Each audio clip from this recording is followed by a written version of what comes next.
Ça y est, notre longue escale inattendue aux Orcades s'achève. L'archipel est connu pour être venteux et pour nous, il nous a pas épargné. Le vent de l'hiver a rarement été en dessous de 20 nœuds et la journée la plus courte a été de 6 heures de jour.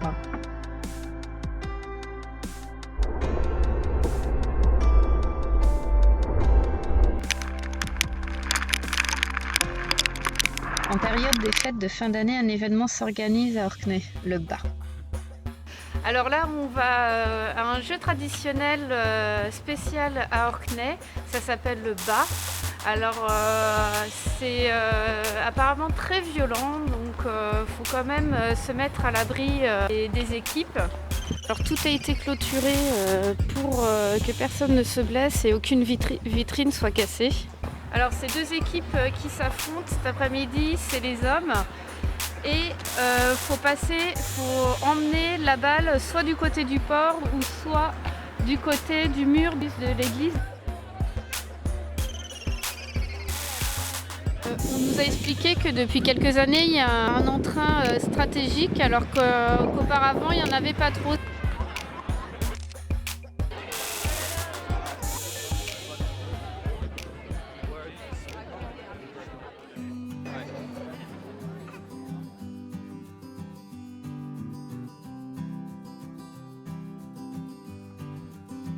La saison hivernale n'a pas été si froide. En plus, Mika nous avait installé un poêle à bois, ce qui nous a tenu bien chaud tout l'hiver. Et même maintenant.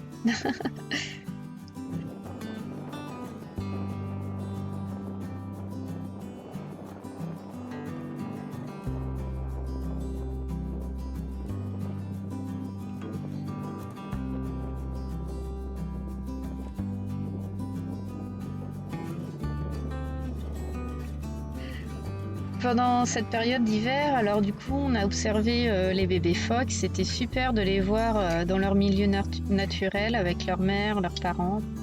Mais aussi, on a vu des oiseaux qui nous ont accompagnés, tels que les cygnes, les canards scandinaves, les starlings. Et petit à petit, ils ont laissé place aux oystercatchers, guillemots, sternes arctiques. Du coup, ça a bien animé nos balades.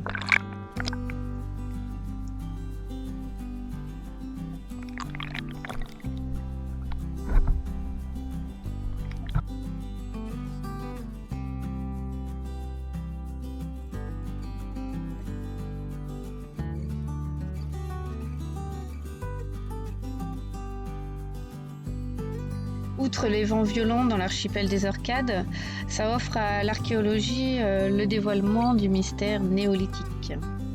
Certains sites vieux de plus de 4000 ans avant notre ère nous font voyager dans le temps. Alors, entre sites cérémoniaux, chambres funéraires et foyers du peuple occupés par les Pictes, puis les Vikings, on voit toutes sortes de vestiges.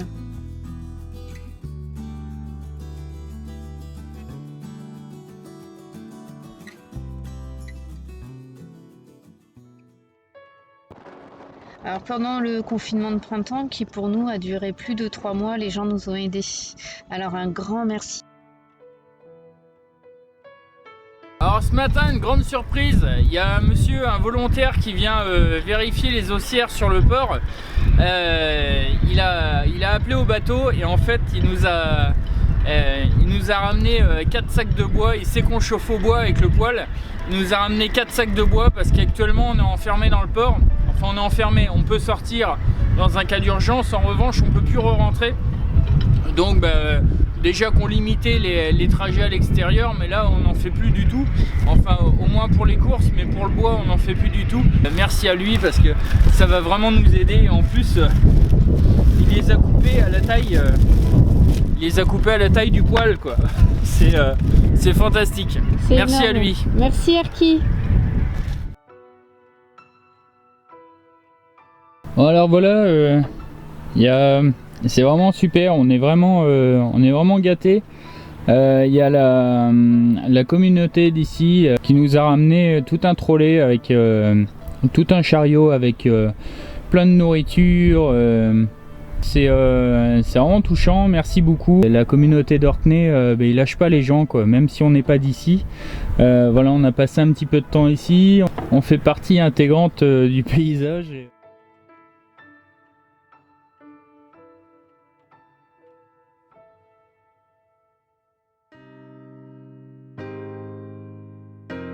Tous ces élans de générosité, on les a vraiment appréciés parce que le peu d'économies qu'on avait fait, on les a dépensés pendant le confinement. Donc c'est vrai que ça a été un petit peu compliqué.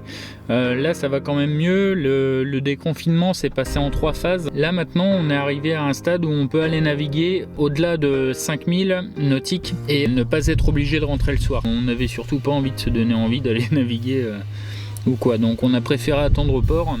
Et puis de se faire tout petit quand même, parce que il est vrai qu'au début du confinement on savait pas du tout à quelle sauce on allait être mangé, et ça nous a quand même inquiété parce qu'on avait vu pas mal de témoignages où les gens étaient pas du tout bien lotis. Ils essayaient de rejoindre un port et puis ils étaient pas acceptés dans le port. C'était vraiment ça avait l'air d'être un gros bazar pour eux. Donc nous, du fait qu'on était arrivé dans le port à Orkney au mois d'août, on faisait quand même on a eu quand même cette chance-là de pas avoir été confronté à ça. Donc ça, c'est vraiment quelque chose de bien. Pour ce qui est des projets, bien sûr, ils ont été chamboulés, comme pour beaucoup de monde, de toute façon. Donc on va quand même, la météo visiblement est pour nous, pour aller en Norvège. Alors on avait plusieurs pistes au cas où. Donc selon météo, donc là le vent est d'ouest. Et du coup ça va nous permettre d'aller en Norvège. Alors on va pas juste y poser les pieds, mais voilà, on comptait aller vers le nord, plus au nord. On va pas se permettre de le faire. On n'aimerait pas subir un deuxième confinement et rester bloqué en Norvège, ça ce sera encore plus compliqué. Donc on va aller en Norvège et puis après on verra redescendre certainement vers le sud. Donc on va voir. Voilà, à bientôt sur une autre vidéo. Ciao.